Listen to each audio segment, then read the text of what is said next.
The relentless sun beat down on Rocinha, pouring its fury over a labyrinth of unfinished brick walls and rusted zinc roofs. The air, thick and hot, vibrated with the constant hum of life in the favela. 8-year-old Robert sat on the threshold of his home, a precarious structure clinging to the hill like a daring climber. His eyes, two dark wells of unfathomable depth, reflected the harshness of life in the favela.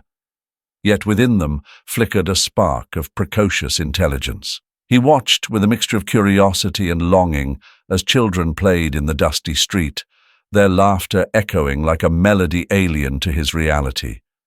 His skin, the color of the fertile earth where Rio rose, had become a stigma, a mark that separated him from the world of those children who ran with their plastic cars and blonde dolls. "Look at the dirty little black boy," they would shout at him with disdain, their words like poisoned darts piercing his soul. Robert would shrink, feeling the weight of his difference like a slab on his small shoulders. His father, a man weathered by the sun and hard work on the docks, arrived home each night with a bruised body, his calloused hands smelling of saltpeter and sweat. His mother, a woman with tired eyes but a warm smile, fought against adversity every day, selling fruit on a street corner to scrape together a few reais. Poverty, like an implacable shadow, stretched over their home, stealing their joy and hope.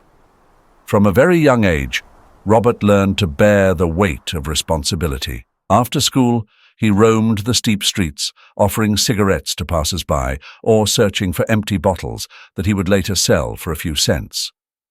Sometimes fortune smiled upon him, and he would find some treasure in the trash.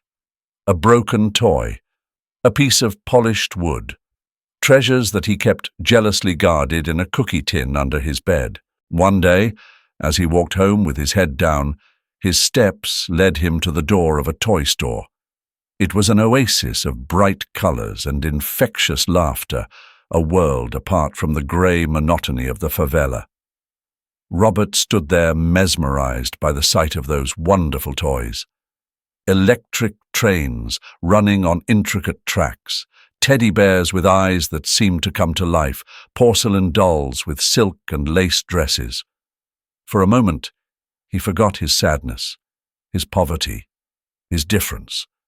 The spark of childhood, the longing for joy and fantasy, was rekindled in his eyes. At that very moment, an idea began to germinate in his mind, timid at first, like a seed seeking light in the darkness. Robert would collect pieces of wood, scraps of fabric, colorful buttons. With his hands, he would create a world of fantasy for himself and for all the children who, like him, dreamed of a little joy amidst the harshness of the favela.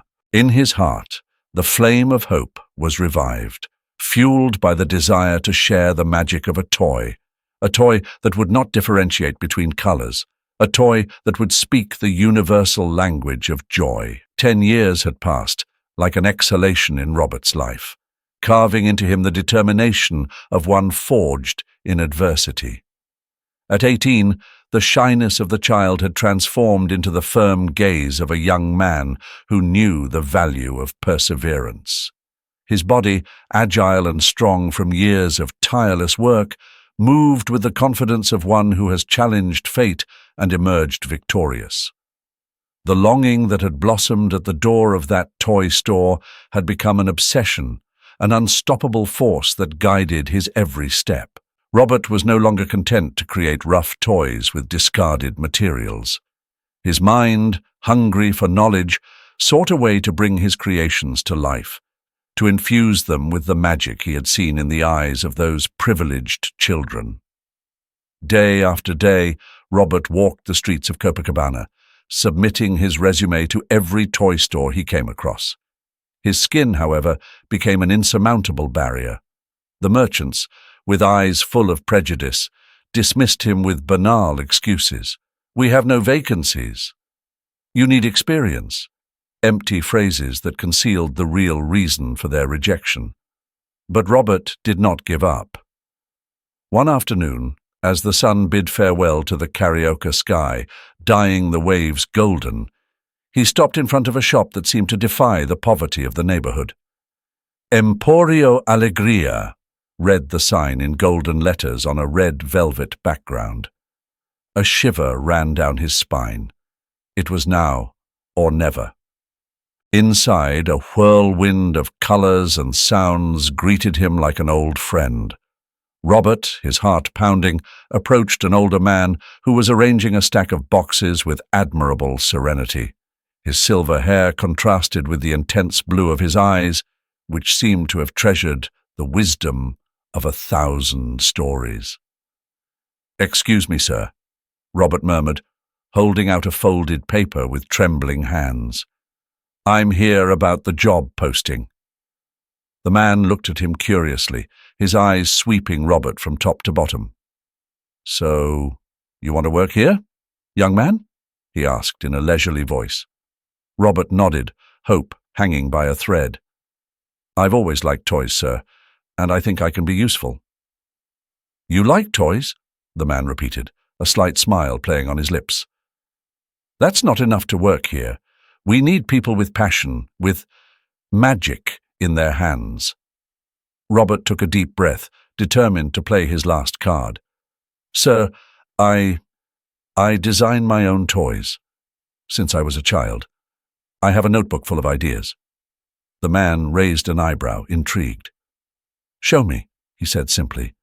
Robert took out the notebook he always carried with him, a treasure worn by time and dreams. The pages, filled with sketches and annotations, revealed a universe of ingenuity and creativity. The man, focused on every detail, turned the pages slowly, his eyes shining with growing interest. "Extraordinary," he finally murmured, a gleam of admiration in his gaze. "You have a gift, Robert, a gift that cannot be learned in any school." And so Robert began working at Emporio Alegria. By day, he learned the secrets of the trade, watching attentively as craftsmen turned wood into toy horses and fabrics into delicate doll dresses.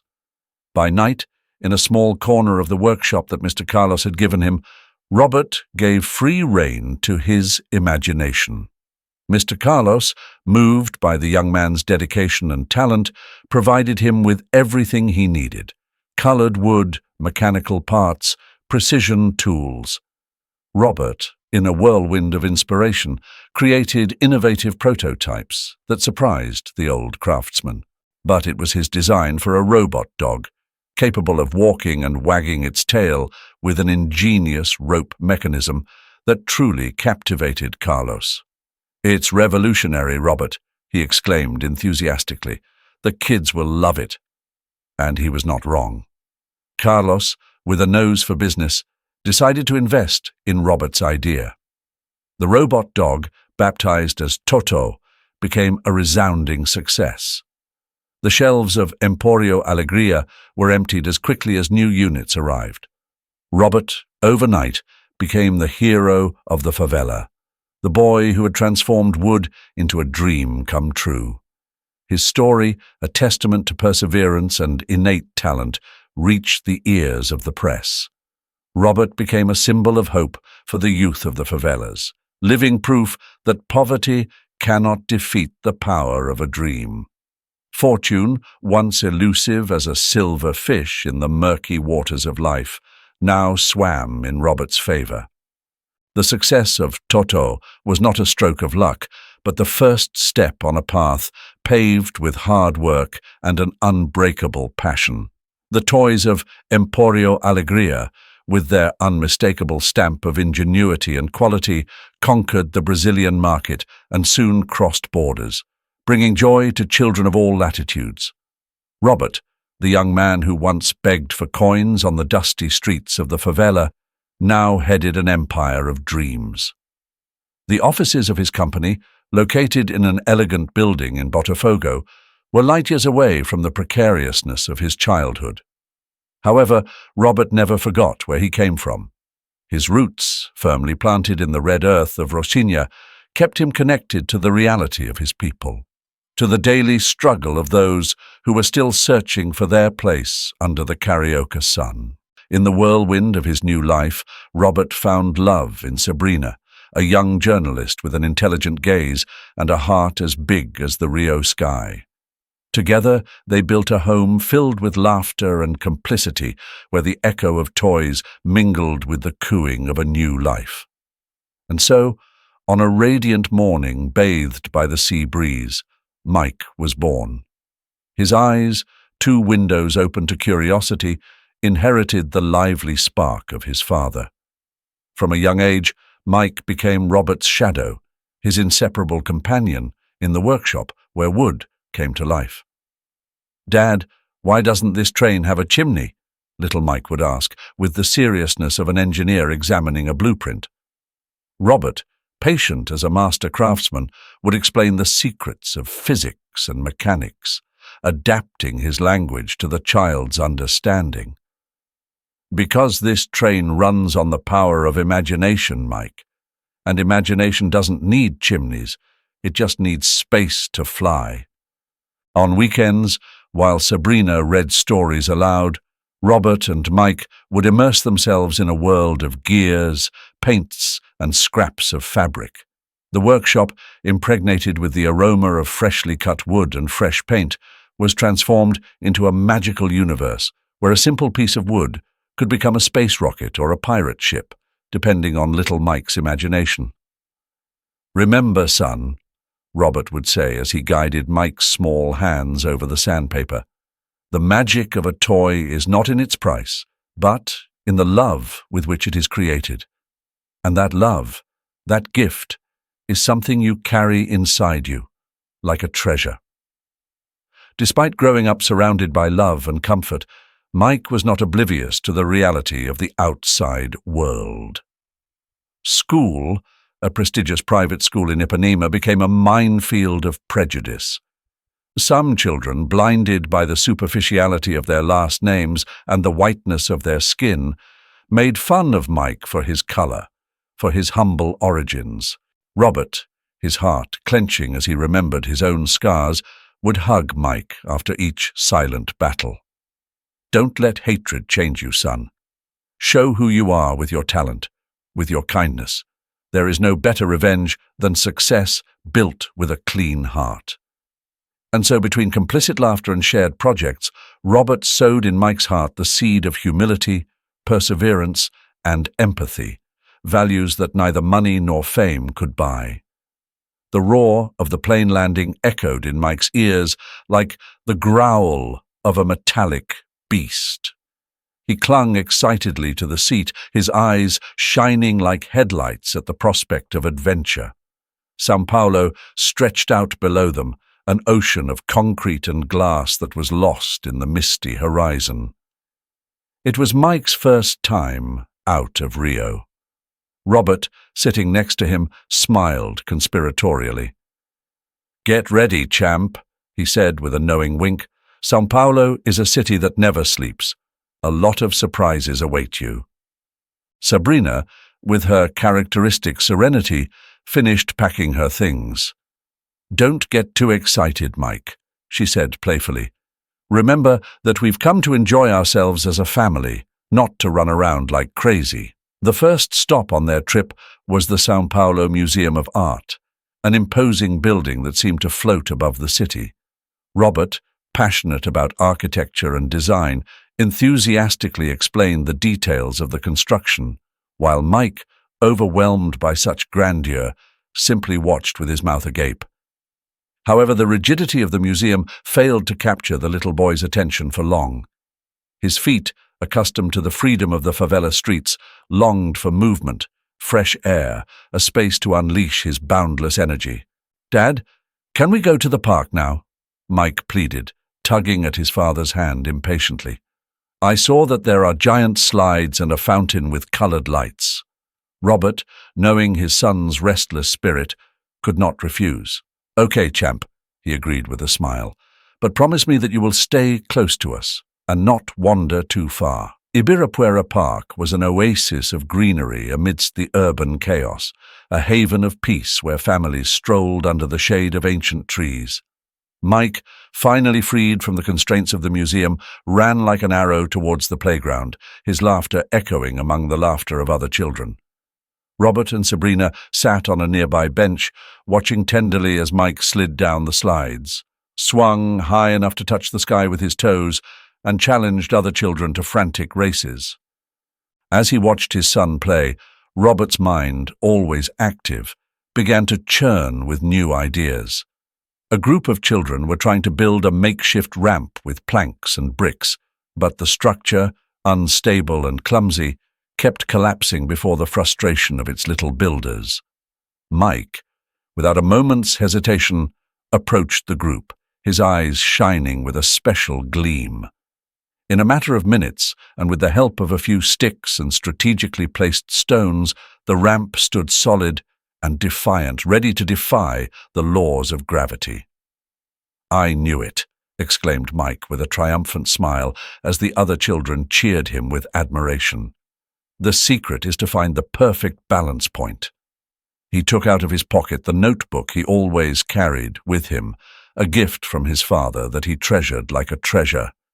In its pages he crammed ideas, sketches, and notes, a diary of his boundless imagination.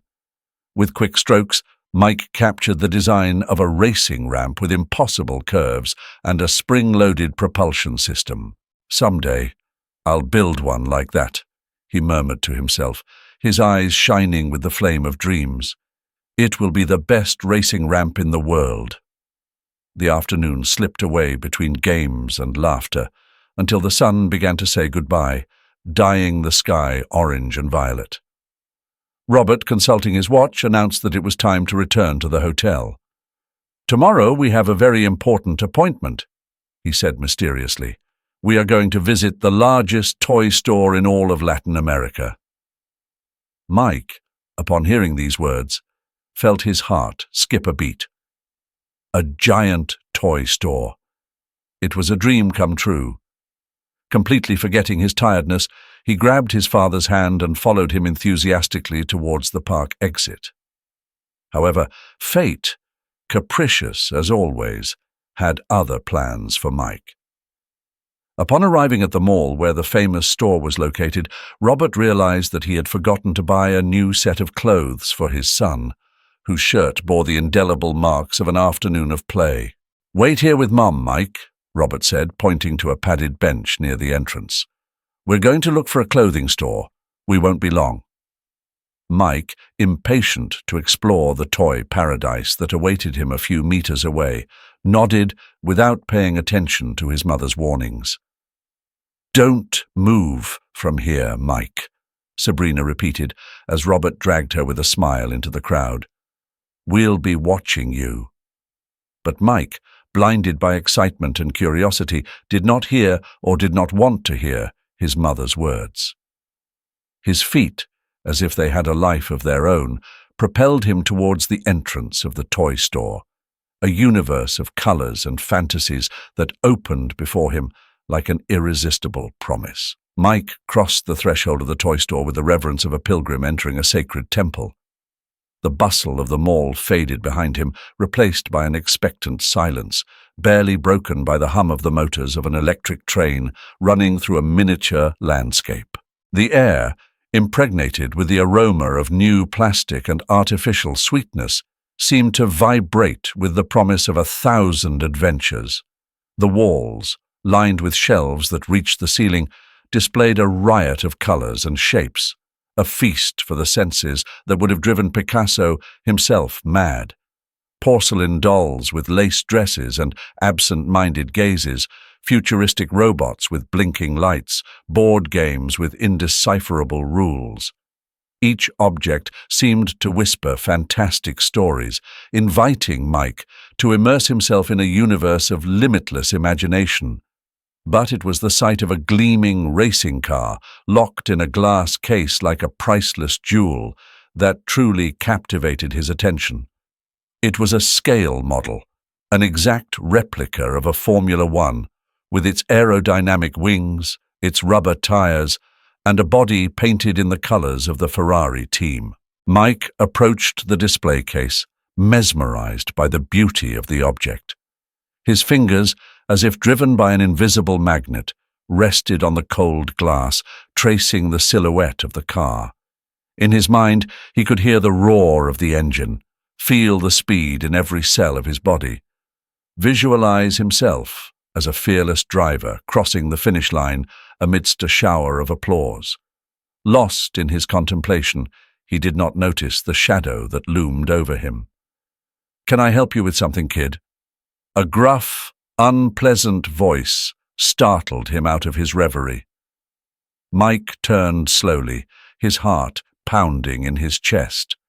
A burly man with a frown on his face and his arms crossed over his chest was watching him with a mixture of suspicion and contempt. His immaculate uniform with a gold badge that read "Igor, Manager," contrasted with the hostile look in his small, deep-set eyes. I was just looking," Mike stammered, feeling the excitement and joy evaporate all at once, replaced by an unsettling sense of danger. "Looking?" Igor repeated sarcastically, his upper lip curling into a sneer. "Or maybe planning how to take it without paying." Mike took a step back, frightened by the baseless accusation. "No, sir, I wouldn't steal anything," he exclaimed, his voice trembling with fear. "I was just admiring the car. It's very beautiful." Igor took a step closer, invading Mike's personal space with a threatening demeanor. His breath, laden with the smell of stale coffee and tobacco, hit Mike like a puff of contaminated air. "Beautiful, huh?"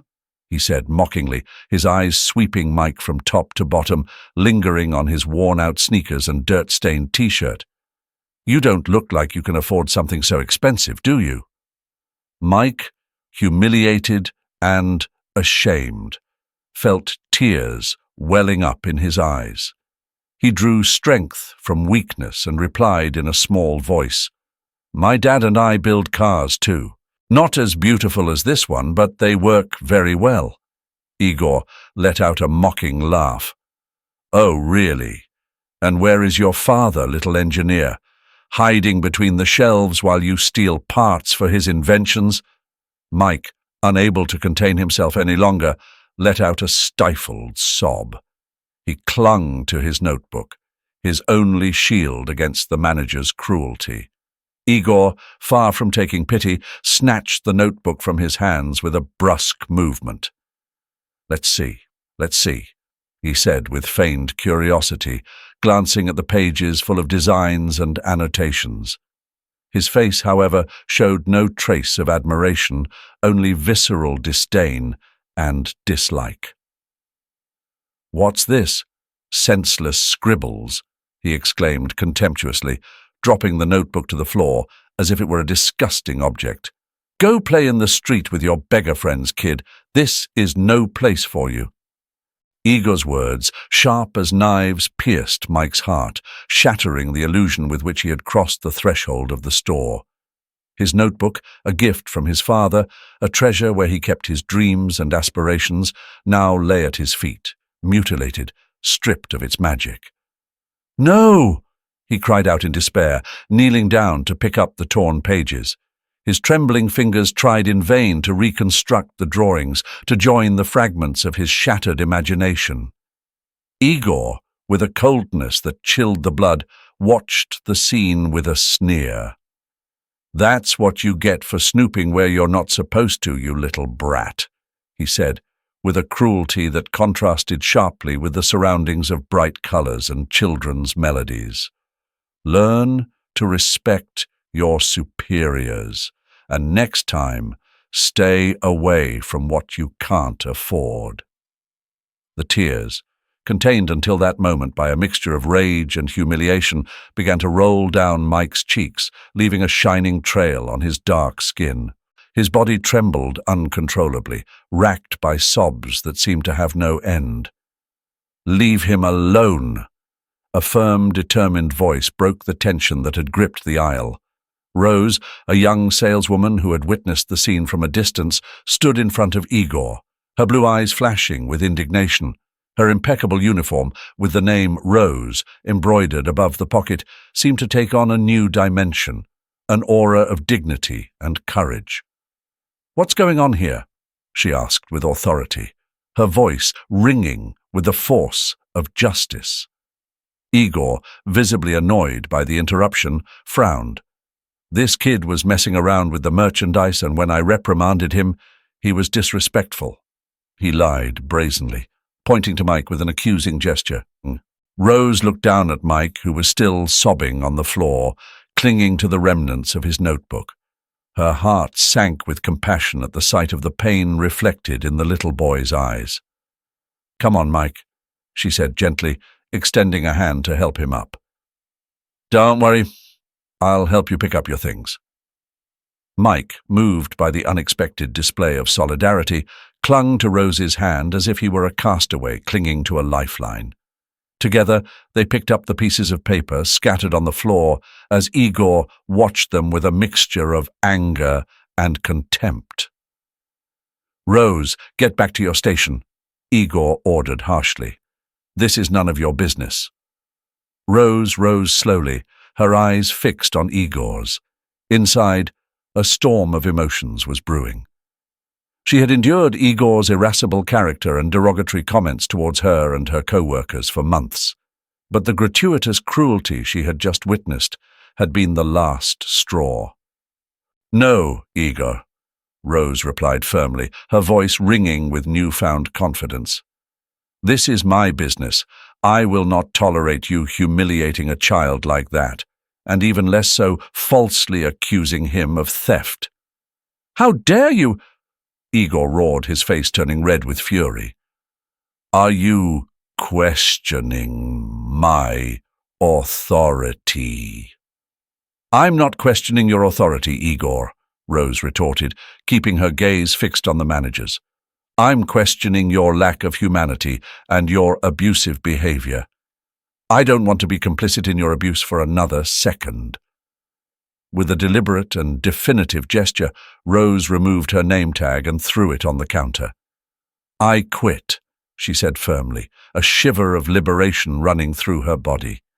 "I can't continue working in a place where people are humiliated and indifference is rewarded." Turning her back on a stunned and speechless Igor, Rose took Mike's hand and left the store with her head held high, leaving behind the echo of a silence heavy with reproach and the stunned gaze of the other employees, who watched the scene as if they had witnessed the fall of an idol. A tomb-like silence fell over the toy store, as if an invisible conductor had ordered all the instruments to be silenced. Children's laughter froze in mid-air, the electric train stopped in its tracks, and even the blinking lights of the robots seemed to dim their glow. The echo of Rose's words, still resonating in the aisles, had shattered the atmosphere of fantasy and illusion, revealing a raw and painful reality. Robert and Sabrina, their hearts sinking with a bad feeling, quickened their pace when they heard Mike's sobs. They found him huddled on a bench, his small body racked with spasms of pain. His eyes, filled with tears, flew up in anguish as he saw his parents. "Mike, what happened?" Sabrina asked tremulously, kneeling beside her son and embracing him tenderly. Mike clung to his mother like a castaway to a lifeline, his words coming out in broken sobs. In a voice choked with emotion, he recounted the humiliation he had suffered, the cruelty of Igor's words, the helplessness of seeing his precious notebook torn to shreds. Robert's blood ran cold as he listened to his son's story. They were not just words, they were echoes of his own childhood in the favela, sharp daggers that reopened old wounds. He felt a cold fury course through his veins, a visceral desire to confront the man who had dared to make his son cry. Sabrina, her face pale with suppressed rage, jumped to her feet. "That bastard!" she hissed through gritted teeth, her fists clenched tightly. "I'm going in there and I'm going to—" Robert, guessing his wife's intentions, stopped her with a gesture. His eyes, usually warm and friendly, had hardened into a mask of steel, an expression Sabrina knew well, the prelude to an unstoppable storm. "Calm down, honey," he said in a quiet but firm voice. "Leave this to me." He straightened his back and headed for the entrance of the store with the determination of a general about to wage war. His steps, slow and measured, echoed in the expectant silence like the drums of war. Igor, who was watching the scene from the counter with an air of arrogance, looked up and smirked as he saw Robert. "Can I help you, sir?" he asked with feigned courtesy, his tone laced with irony. Robert stopped in front of the counter, his imposing figure casting a shadow over Igor's face. His eyes, two dark, deep pools, bored into the manager's with the fierceness of a caged lion. "Don't you recognize me?" Robert asked with a calmness that belied the storm brewing inside him. Igor, somewhat taken aback by the question, frowned and studied Robert more closely. His gaze traveled over the impeccable suit, the silk tie, the gold watch on his wrist.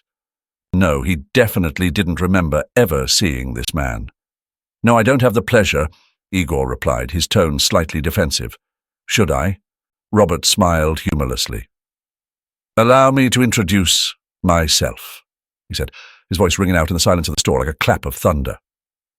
"I am Robert Marquez. And this," he added, gesturing to Mike, who was timidly approaching his side, "is my son, Mike." Igor's face paled visibly, his arrogant smile vanishing like snow in the sun.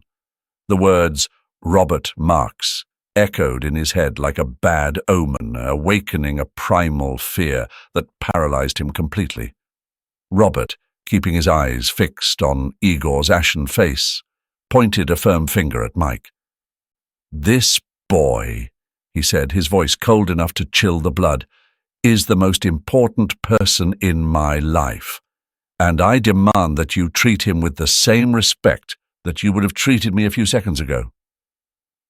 A heavy, uncomfortable silence fell over the store. The employees, turned into involuntary spectators of this unexpected drama, watched the scene with a mixture of curiosity and fear.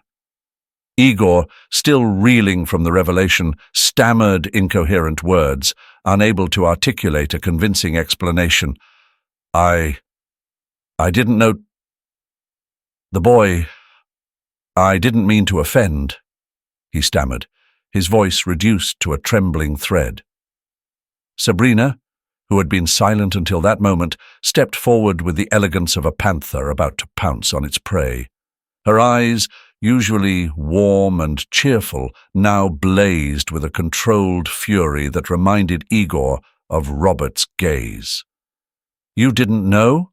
Sabrina asked, her voice a glacial calm that chilled the atmosphere more than the store's air conditioning. "Or is it that the color of my son's skin prevented you from seeing an innocent child where you only saw a potential thief?"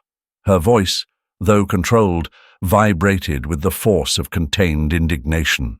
Without giving Igor time to respond, she continued, her tone heavy with a deep hurt. "My son has had to endure looks of contempt and hurtful words since he was a baby just because of the color of his skin. And you dare to talk to me about respect after you have humiliated him in this way?" Robert, with an imperceptible gesture, took Mike's hand and squeezed it tenderly, as if to give him courage and reassure him. His eyes, however, did not leave Igor's face, which seemed to have aged 10 years in a matter of seconds. "I will not tolerate any kind of discrimination in my company," Robert said firmly, his words resonating with the authority of one not accustomed to having his decisions questioned. "Every person who walks through the door of one of my stores, regardless of their background, skin color, or social status, deserves to be treated with respect and dignity. And you, Mr. Igor, have failed that basic premise." Igor, despair in his eyes, realized that his career at the company was coming to an abrupt and shameful end. He made one last attempt to appeal to Robert's compassion. "Please, Mr. Marcus, I beg you to give me another chance," he pleaded in a pathetic voice. "It was a mistake. I admit it. I have learned my lesson. It won't happen again."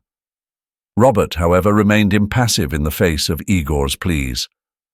"Words have power, Mr. Igor," he said coldly, "and your words have deeply hurt my son. You have trampled on the dignity of a child and contributed to perpetuating a cycle of hatred and prejudice that has no place in our society." With a curt gesture, Robert pointed to the exit.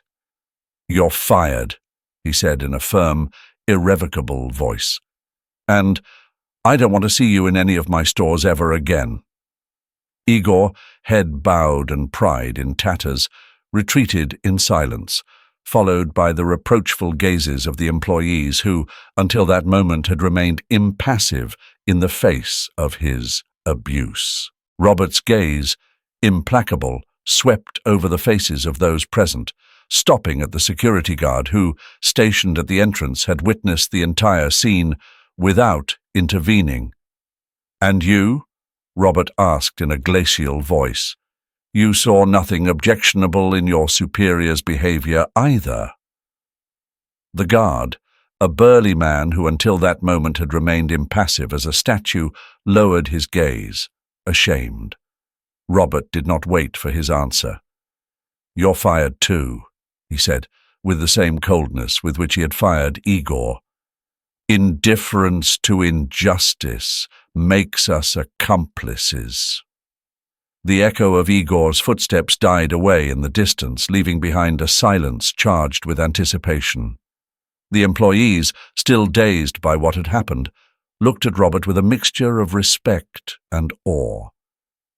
The storm had passed, leaving behind a clear sky and a breeze filled with hope.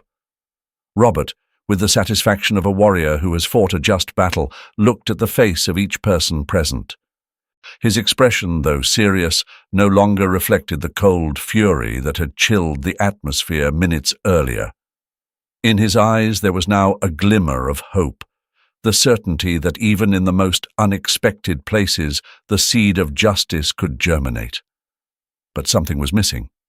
He had yet to thank the person who, with her courage and sense of justice, had triggered this catharsis. "Does anyone know where I can find Rose?" Robert asked, his voice regaining its usual warmth. One of the saleswomen, a shy young woman who had not dared to utter a word until that moment, stepped forward. "Mr. Marquez, Rose left the store a few moments ago. I think she was very upset by what happened." Robert nodded understandingly. "Thank you," he said with a sincere smile. "If you see her, tell her I'd like to speak to her. It's important." The young woman nodded, relieved by the kindness of the company owner, so different from the cruel and unjust man who had been fired minutes earlier. Robert, accompanied by Sabrina and a now calmer Mike, went out into the street in search of Rose. They found her sitting on a bench in front of a fountain that spouted jets of colored water to the rhythm of a children's melody. Her posture, dejected and downcast, betrayed the sadness that overwhelmed her. Robert approached with a firm step and stood before her. "Rose," he said warmly, getting her attention, "I'm Robert Marquez. I wanted to personally thank you for your courage. What you did today was extraordinary." Rose looked up in surprise. Her face, pale and tear-stained, lit up with a flicker of hope as she recognized the owner of the company. "Mr. Marquez," she murmured, rising awkwardly to her feet, I only did what I thought was right." "And I thank you for it," Robert said sincerely, shaking her hand firmly. "People like you with principles and the courage to stand up for them are what we need in our company." Rose looked at him in bewilderment. "What do you mean?" she asked, her voice trembling. "I mean, I'd like to offer you the position of manager of this store," Robert replied with a smile. We need someone with your integrity and leadership skills to lead this team." Rose was speechless, her eyes wide with surprise. "Manager? But she stammered, unable to string a coherent sentence together. "I'm not asking you to give me an answer right now," Robert said kindly. "Think about it. I'm sure you won't regret it." At that moment, Mike, who had been silently watching the scene, ran towards Rose with a beaming smile. "Rose," he exclaimed, hugging her with the spontaneity of his age. "You stayed with us. I knew you were one of the good guys." Rose laughed tenderly, returning Mike's hug. In her eyes, the tears of sadness had given way to tears of emotion and gratitude.